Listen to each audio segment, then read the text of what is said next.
Copyright and fair use in digital media, what every content creator needs to know. Here we go.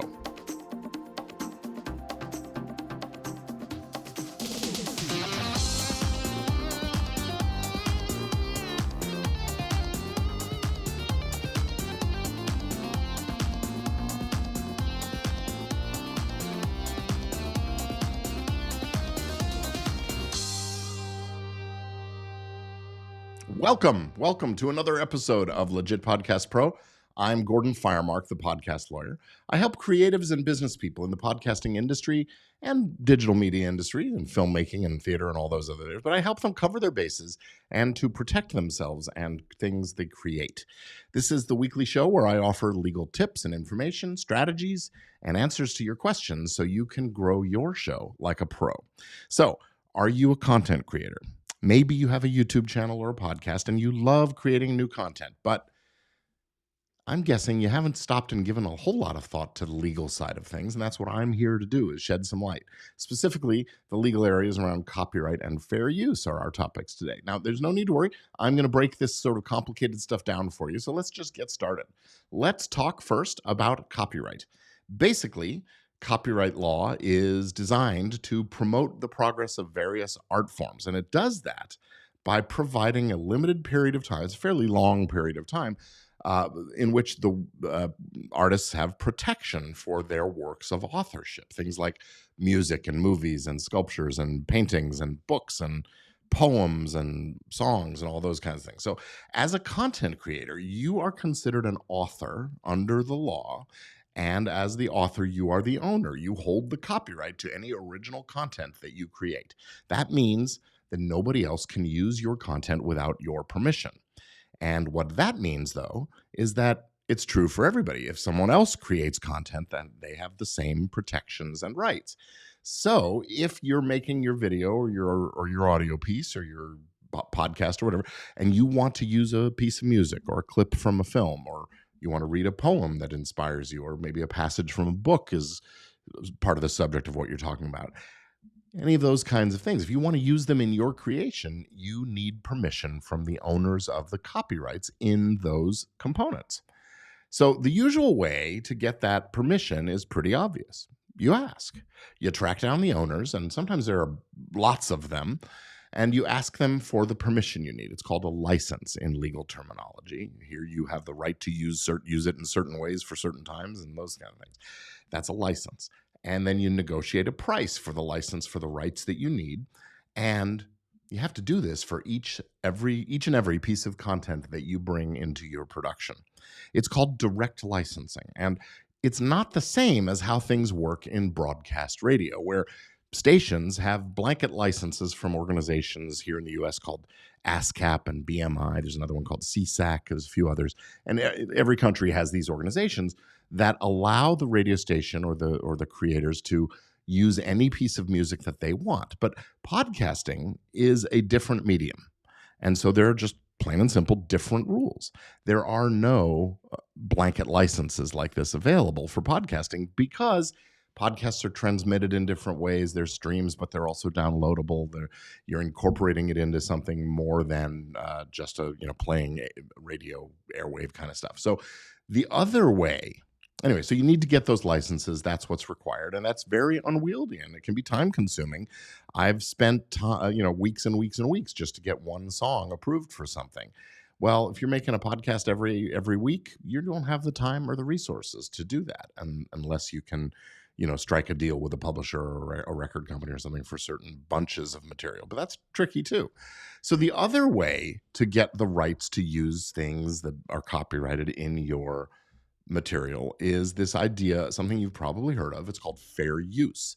But fair use is anything but simple to apply and to get coverage for. It's not something you just decide you're going to do. I'm going to fair use this thing. It's not a verb. Fair use is a description of a particular legal standard. And you have to meet some really sort of tricky requirements in order for your use of something that's copyrighted to be considered fair use. It's an exception. It's actually a defense that you use in a copyright infringement lawsuit. And it arises under U.S. copyright law because here in the U.S. we have the First Amendment, which gives free speech and freedom of the press.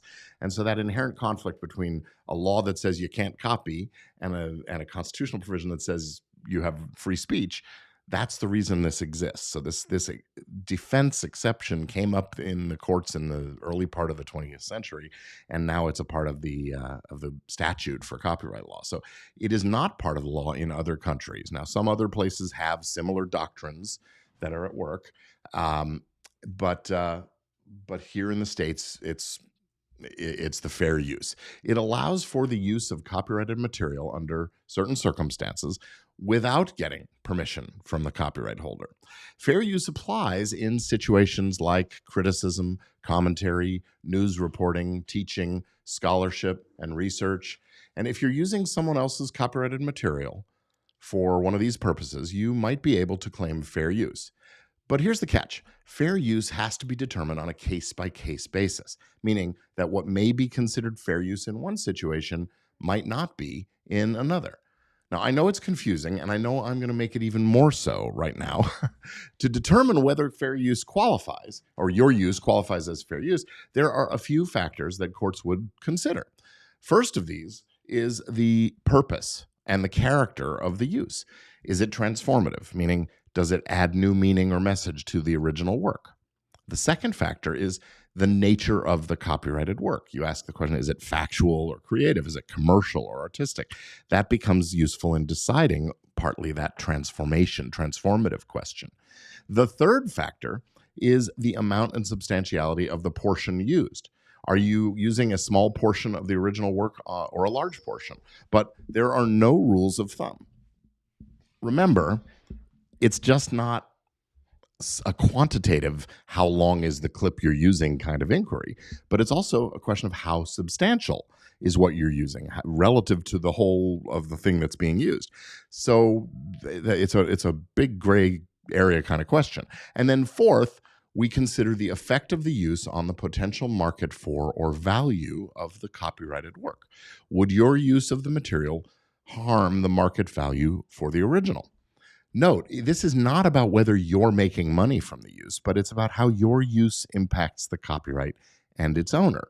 This is one of the areas where we get a lot of misconceptions. We get people saying, I'm not making any money from it, so it's okay. That's not the test. The amount and substantiality thing, there's no rule of thumb about how much is okay to take. There's a lot of misconceptions about, 7 seconds or 4 bars of the music or those kind. None of that is actually true rules of thumb. That you just can't do rules of thumb in this arena.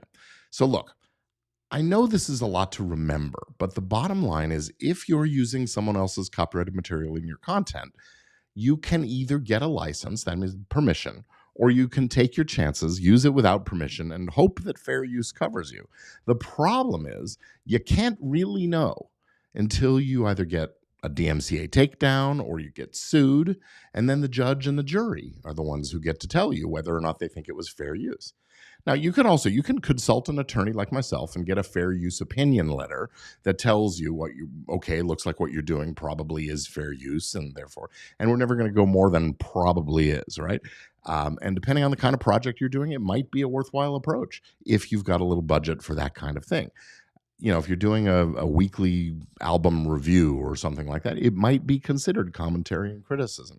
But again, we have to do a deep dive analysis into this for each particular show and preferably for each particular piece of whatever you're using.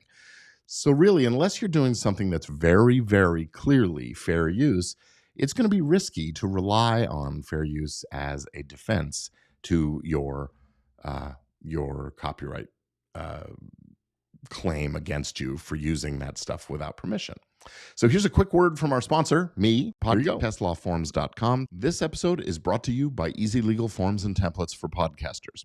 If you're a legit podcast pro, you want to protect your intellectual property and ensure that content is used appropriately. Easy Legal Forms and Templates for Podcasters can help. Our form store at podcastlawforms.com provides a variety of legal forms and templates specifically for podcasters, including host and co-host agreements, DMCA takedown notices, release forms, and much more. With these easy downloadable templates, you can customize the forms you need in just minutes. Plus, our affordable bundle and a la carte pricing makes it easy to get the protection you need without breaking the bank. Visit podcastlawforms.com today. Easy, legal, affordable forms and templates for podcasters. Podcastlawforms.com.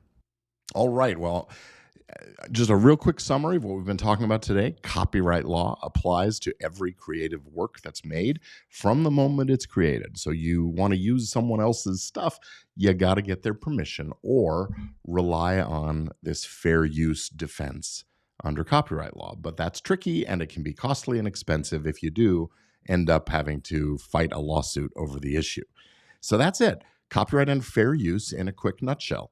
As a content creator, it is really important that you understand these concepts and avoid these legal issues if at all possible. But don't let any of this scare you off from creating amazing content. Just keep being creative, make your own stuff, keep pushing boundaries, and keep making great, awesome content that inspires people to do more of the same. So thank you for watching. That's it for this one. And don't forget, tune in next week where I will be addressing some specific issues around music in podcasting with a little more depth. And I'll see you real soon. So thanks.